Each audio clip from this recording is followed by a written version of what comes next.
할렐루야. 우리 좌우에 계시는 성도님들과 인사하겠습니다. 잘 오셨습니다. 주님의 이름으로 축복합니다. 네. 여러분, 한 주간 또 삶 속에서 믿음을 살아내시느라 참 많은 수고가 있었을 줄 압니다. 여러분 많이 수고하셨고 잘하셨습니다. 오늘 이제 이 금요 기도회 시간에 다시 하나님 말씀 앞에 서서 우리의 한 주간의 어떤 고단함들이 말씀의 은혜 앞에서 다시 녹아지고 또 새로운 소망과 힘을 얻게 되는 그런 은혜의 시간 되기를 소망합니다. 여러분, 지난 주일에 우리는 두 번에 걸쳐서 사울의 회심에 대한 이야기들을 나누었습니다. 사울이 바울이 되는 과정들, 부활하셔서 살아계신 예수님을 그가 인격적으로 만나고 그의 인생이 이제 하나님을 향하여 살게 되어지는 이야기들, 그런 이야기들을 들으면 이제 고민이 생기는 분들이 꼭 계십니다. 어떤 분들이 고민이 생길까요, 여러분? 사울과 같은 특별한 신앙의 체험이 없는 분들이 이제 고민을 하기 시작합니다. 목사님, 저는 그런 특별한 체험을 한 적이 없는데 그러면 저는 믿음이 없는 건가요? 이런 질문을 꼭 하십니다. 네, 지난 주 중에도 한 분 들었습니다. 어떤 사람은 예수님의 음성을 들었다고도 하고 또 어떤 사람은 꿈에 나타났다고도 하고, 그런데 나는 왜 주님이 만나주지 않으실까? 그런 생각들을 하게 되죠. 그런데 여러분, 저는 여러분들에게 반대로 좀 질문하고 싶습니다. 여러분, 우리가 인격적으로 예수님을 만나는 것은 굉장히 특별한 일이죠. 중요한 일입니다. 그런데 특별한 것은 우리가 그 예수님을 믿게 된 사실이 특별한 것입니까? 아니면 예수님을 우리가 그렇게 감각적으로 특별하게 만난 그 경험이 중요한 것입니까? 질문하고 있는 것입니다, 여러분. 네, 다시요. 내가 지금 그 예수를 인격적으로 만나서 주님이 나의 주인 되심을 믿게 된 사실이 중요합니까? 아니면 그 경험 자체가 중요한 것입니까? 내가 예수를 믿고 있는 것 자체가 중요한 거예요. 여러분, 예수님을 인격적으로 만나는 것은 특별한 체험을 동반하는 경우가 종종 있습니다만 그것을 필수적으로 전제하는 것은 사실 아닙니다. 모든 사람이 사도 바울처럼 그런 특별한 주님의 음성을 듣고 회심하는 것은 아니라는 거예요. 내가 주님의 육성을 사울처럼 듣지는 못했어도 내가 세상을 놀라게 할 만한 그런 변화는 경험하지 못했다 하더라도 내가 모든 일상에서 주님을 믿고 그 주님의 말씀이 내 삶을 주도하고 그런 삶을 기뻐하며 사는 것이 여러분 복된 삶인 줄 믿으시기를 바랍니다. 그래서 집에서나 일터에서나 교회에서나 오직 주님이 나의 주인 되심을 인정하고 주님의 통치와 다스림이 내 삶에 역사하는 그 현장들, 말씀의 은혜를 따라 살게 되는 것들, 그것이 우리에게 너무나 특별한 경험들인 거예요. 여러분, 특별한 것은 우리가 어떤 상황에서도 예수님을 주라 믿으며 그를 따르게 되었다는 사실이지, 우리가 감각적으로 주를 체험한 그 경험이 더 특별한 것은 아니라는 것입니다. 우리의 신앙을 지탱하는 가장 강력한 힘은 어쩌다가 한번 그렇게 일어나는 불꽃놀이 같은 특별한 체험이 아니라 아무 일도 일어나지 않는 밋밋한 하루 속에서도 변함없이 주님을 신뢰하는 그 믿음 자체라는 거예요. 그런데 여러분, 우리 한국교회는 꽤 오래전부터 이 특별한 체험이, 그런 감각적인 경험들이 더 특별한 것이라고 말하고 그렇게 인식해 왔다는 것입니다. 우리가 그런 간증들 많이 듣잖아요. 또 얼마나 그런 간증들을 우리가 선호했는지 모릅니다. 죽을 병에 걸렸다가 극적으로 살아난 어떤 권사님의 이야기, 수십억 빚더미에 앉았다가 기적적으로 회복된 어떤 장로님의 이야기, 불량배였는데 회심해서 목사가 된 어떤 목사님의 이야기, 그런 간증들이 한국교회에 막 쏟아졌죠. 여러분, 죽을 병에 걸렸다가 나은 게 은혜가 아니라 병 안 걸리고 건강하게 사는 게 은혜인 줄 믿으시기 바랍니다. 네. 수십억 빚더미에 앉아봐야만 주님을 경험하는 것이 아니라는 거예요. 여러분, 그러나 그런 간증 자체가 나쁘다는 것은 아닙니다. 근데 문제는 이 특별한 경험을 너무 강조하다가 정작 내 삶의 99% 이상을 차지하는 이 평범한 일상을 우리가 하찮게 여기는 그런 경향이 있었다는 거예요. 나의 좀 어떻게 보면 지루하고 평범한 하루하루에 무슨 영적인 의미가 있겠어. 이렇게 작고 시시한 일상에는 하나님도 별로 관심이 없을 거야. 그렇게 생각했다는 거야. 우리의 일상을 하찮게 여기게 되는 것이 문제라는 것입니다. 우리는 특별한 순간에만 하나님이 역사하신다고 믿고 밥을 짓고 문서를 들여다보고 운전대를 잡는 우리의 가장 현실적인 일상 속에서는 하나님을 전혀 기대하지 않고 기대하지 못하는 상태가 되어가고 있다는 거예요. 결국 우리의 일상은 하나님과 아무 상관없이 내 힘으로 버텨내고 살아내야 하는 생존의 팍팍한 현장으로 전락해 가고 있다는 사실입니다. 여러분, 그런데 오늘 본문에 등장하는 에녹을 우리가 보면 우리의 생각이 얼마나 잘못됐는지를 우리가 깨닫게 됩니다. 여러분, 에녹에 대해서 성경은 그렇게 많은 이야기를 우리에게 들려주지는 않습니다. 창세기 5장 21절에서 24절 말씀의 단 4절의 말씀과 오늘 히브리서 기자가 말하는 이 2절 정도가 그에 대한 내용이 전부죠. 먼저 우리 5장 21절에서 24절에 보면 우리 에녹에 대한 이야기를 우리 한번 같이 말씀을 보겠습니다. 스크린 보시고 같이 한번 읽겠습니다. 시작. 에녹은 65세에 무두셀라를 낳았고 무두셀라를 낳은 후 300년을 하나님과 동행하며 자녀들을 낳았으며 그는 365세를 살았더라. 에녹이 하나님과 동행하더니 아멘. 여러분, 이게 전부입니다. 여러분들도 잘 아시는 내용이죠. 성경을 아무리 뒤져봐도 에녹은 어떤 기적을 행한 사람이라고 말하지 않습니다. 그는 사도 바울처럼 다메섹 도상에서 눈이 머는 그리고 비늘이 벗겨지는 그런 강렬한 체험을 했다고도 말하지 않습니다. 모세처럼 지팡이로 바다를 가른 적도 없고 그런 기적을 행한 적이 없어요.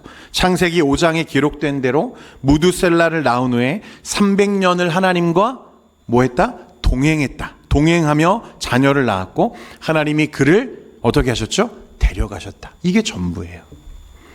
아내와 함께 자녀들을 낳아 기르고 땀 흘려 일하고 하루하루를 살았다. 어딜 봐도 특별할 게 하나도 없어 보이는 이 에녹의 인생이죠. 그런데 이 에녹의 삶을 히브리서 기자는 어떻게 지금 우리에게 소개하고 있냐면, 여러분 오늘 5절 말씀을 다시 한번 읽어보기를 바랍니다. 5절인데요. 같이 읽겠습니다. 시작. 믿음으로 에녹은 죽음을 보지 않고 옮겨졌으니 하나님이 그를 옮기심으로 다시 보이지 아니하였느니라. 그는 옮겨지기 전에 하나님을 기쁘시게 하는 자라 하는 증거를 받았느니라. 어떤 사람이라고 말합니까? 에녹이 하나님을 기쁘시게 하는 자라. 그의 특별할 것 없는 그의 일상, 하나님과 동행했던 삶이 하나님을 가장 기쁘시게 하는 삶이었다고 오늘 우리에게 말씀하고 있다는 거예요.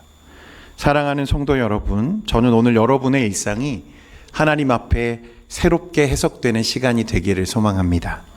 그 모든 일상에서 나와 동행하시는 하나님을 깨닫게 되는 은혜가 있기를 원합니다. 여러분, 우리가 먼저 에녹이라는 사람을 좀 이해하려면요, 동행이라는 단어의 개념을 좀 이해할 필요가 있습니다. 동행, 무엇이 동행인가? 함께하다, 이런 의미라는 것은 잘 알죠. 원어를 보면 이 할라크라는 단어를 사용했는데 기본적으로 걷다, 가다, 생활하다, 이런 기본적인 뜻을 가진 단어입니다. 그런데 이 할라크는요, 일회적인 행동을 표현하는 단어가 아니라 지속성을 포함하고 있는 단어예요. 그러니까 그냥 가는 게 아니라 지속적으로 가고, 그냥 걷는 게 아니라 지속적으로 걷고, 그냥 생활하는 게 아니라 꾸준히 그런 생활을 했다는 걸 말하는 거죠. 그래서 습관적으로 끊임없이 하나님과 함께하는 삶, 어느 날 갑자기 일어나는 영적인 체험이나 일회성의 이벤트가 아니라 매일매일 반복되어지는 일상에서 변함없이 살아내었던 그의 라이프 스타일들, 삶의 방식에 대한 이야기들을 동행이라고 지금 말하는 거죠. 또 이 단어는 단순히 누군가의 곁에 수동적으로 머물렀다는 그런 의미가 아니라 상대방과 뜻을 같이 하여 함께 거니는 적극적이고 친밀한 교제를 포함한 단어입니다. 이 할라크. 내 마음대로 앞서 뛰어가거나 뒤처지지 않고 주도권을 쥐고 계신 하나님과 나의 보폭과 방향을 일정하게 맞추어서 나아가는 삶. 그런 치열한 자기 부인의 의미가 그 삶 속에 녹아져 있는 단어가 동행이고, 이게 할라크라는 단어의 의미예요. 여러분, 사람들은 에녹이 하나님과 동행했다고 하면 이 동행의 의미를 어떤 식으로 많이 이해하냐면 종교적인 진공 상태처럼 많이들 생각합니다. 마치 예전에 우리 수도원, 여러분 다들 아시죠? 금욕적인 삶을 통해서 하나님과 가까워지는 삶을 살려고 했던 이 수도사들의 삶, 대표적인 게 그런 거죠. 식음을 전폐하고 세상으로부터 자신을 고립시키고 분리시켜서 그런 세속적인 일상에서 벗어나면 하나님이 나를 기뻐하지 않을까? 그런 생각을 가지고 살았던 이 수도자들. 그런 개념으로 이 동행을 이해하는 사람들이 많다는 거예요.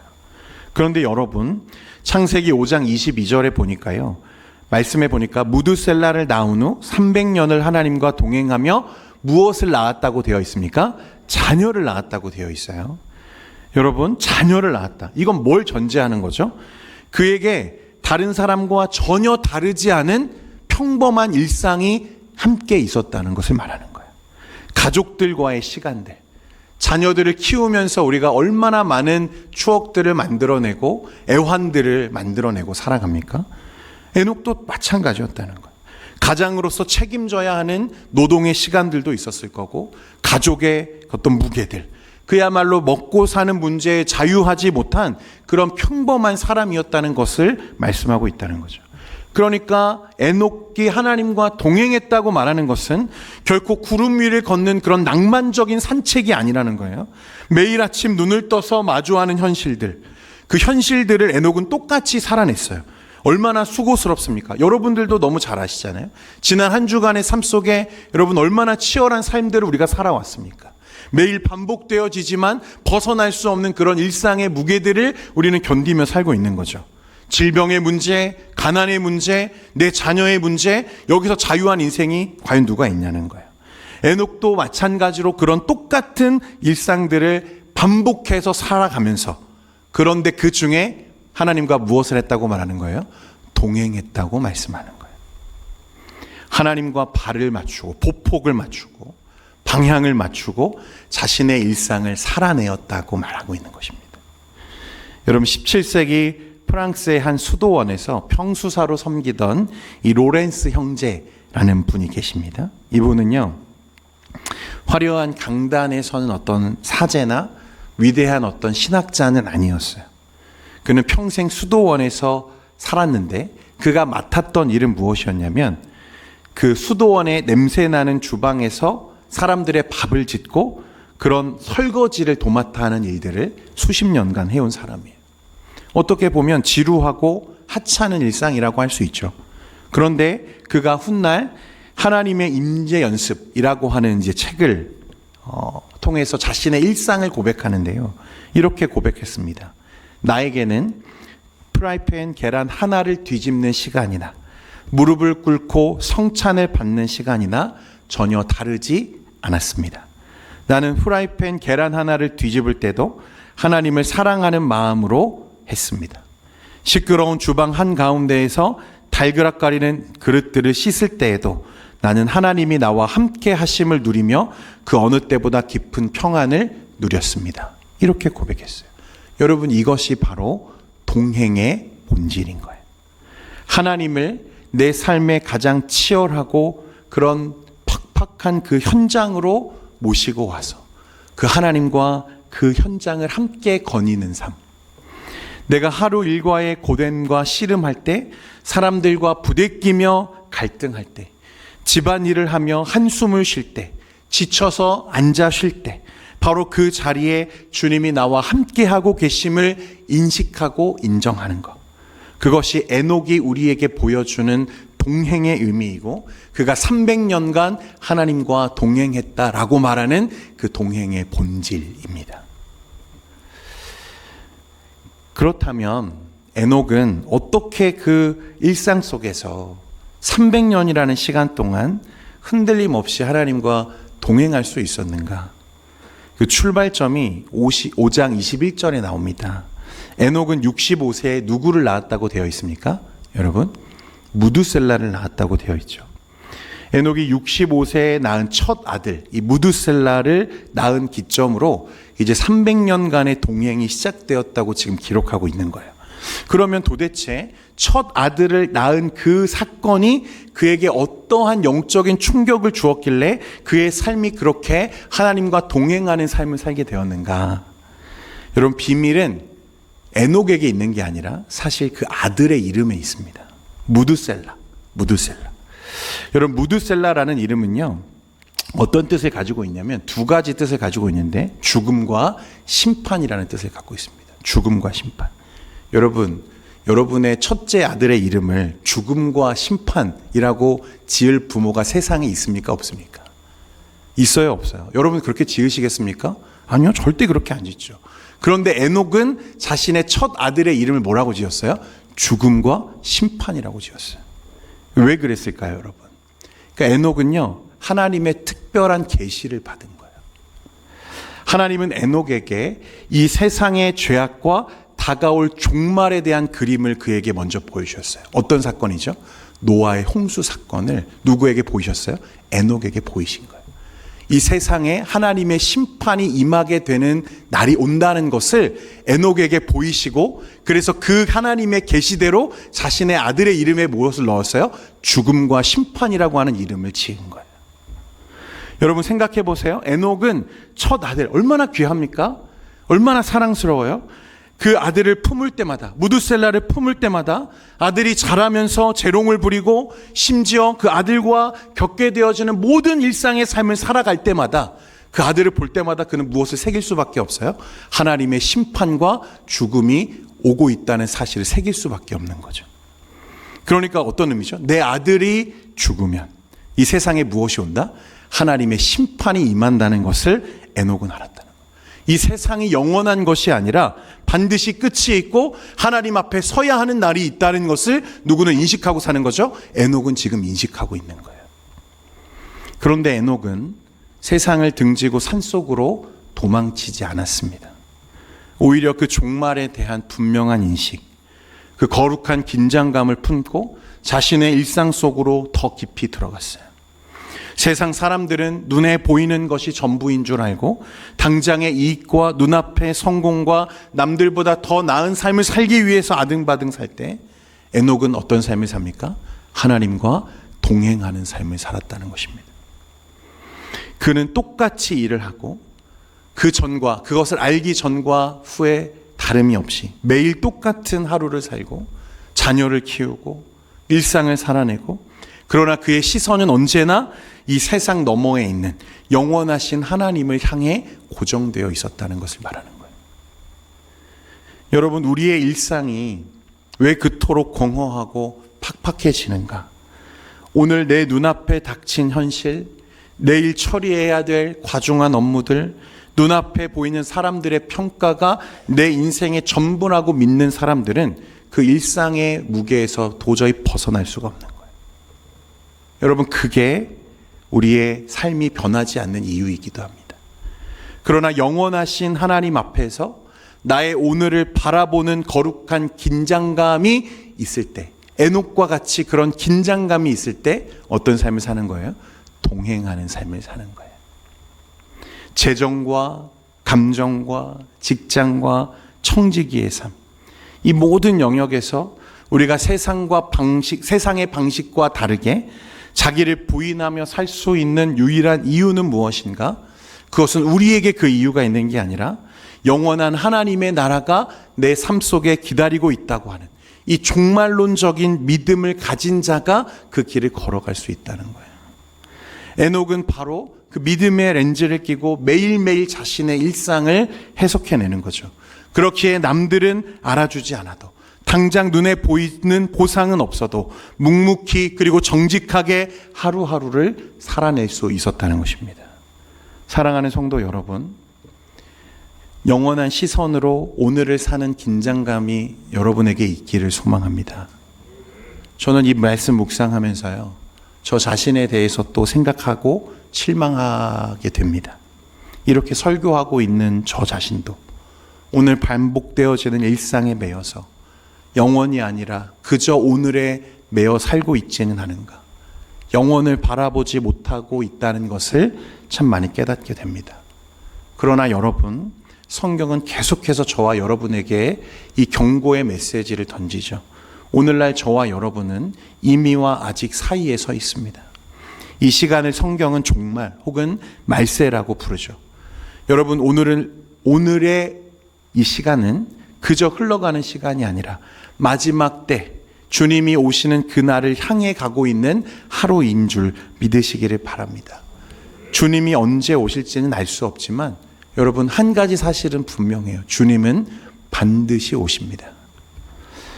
그래서 주인이 온다는 사실을 알고 깨어 준비하는 청지기는 여러분, 말씀해 보니까 자리에 앉지도 않고 불을 밝혀놓고 누구를 기다리죠? 주인의 오심을 기다린다고 했어요. 그게 정직한 칭찬받는 청지기의 모습이죠.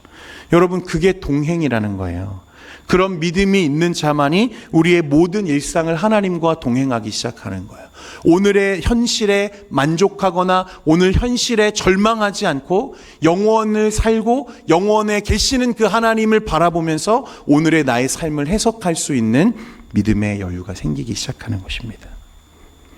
이렇게 평범한 일상 속에서 영원을 살아냈던 에녹을 향해서 오늘 히브리서 기자는 그가 하나님을 기쁘시게 하는 자였다. 그러니까 그런 동행하는 삶이 누구를 기쁘시게 하는 삶이죠? 하나님을 기쁘시게 하는 삶이라는 거예요. 그런데 도대체 하나님을 기쁘시게 하는 일상 속의 믿음이란 구체적으로 그럼 어떤 모습인가? 오늘 6절 말씀에 보면 그 핵심이 두 가지로 정확하게 요약되어 있습니다. 히브리서 11장 6절 말씀 같이 한번 읽겠습니다. 시작. 믿음이 없이는 하나님을 기쁘시게 하지 못하나니 하나님께 나아가는 자는 반드시 그가 계신 것과 또한 그가 자기를 찾는 자들에게 상 주시는 이심을 믿어야 할지니라. 아멘.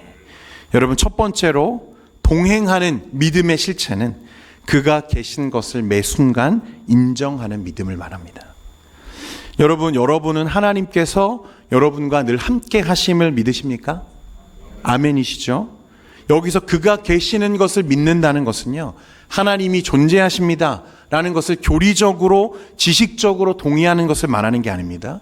하나님의 실존이 지금 내가 서 있는 바로 이 시간 이 자리에 내 직장과 내 가정과 내 일터와 내 교회에 지금 내가 홀로 있는 그 순간에도 살아계셔서 하나님이 나와 함께하고 계시다는 사실을 믿는 것입니다. 여러분 믿으십니까? 여러분, 만약 누군가가 한 사람이라도 나를 계속해서 지켜보고 있다는 사실을 내가 인식하면 여러분 쉽게 죄를 지을 수 있을까요? 없을까요? 누군가가 나와 한시도 빠짐없이 동행하고 날 지켜보고 있어요. 그러면 내가 죄 지을 수 있어요? 없어요? 여러분, 말 한마디조차도 조심할 수밖에 없는 거죠. 더군다나 그분이 내가 하는 모든 말과 행동의 진의를 하나도 빠짐없이 알고 계시는 분이라면, 나의 본질과 나의 중심을 꿰뚫어 보시는 분이시라면 여러분 절대로 거짓말할 수 없는 거죠. 만약 누군가 한 사람이라도 나를 지켜보고 있다는, 내가 그와 동행하고 있다는 생각을 정말로 믿고 있다면 여러분 그 걸음 한 걸음이 조심스러울 수밖에 없는 거예요.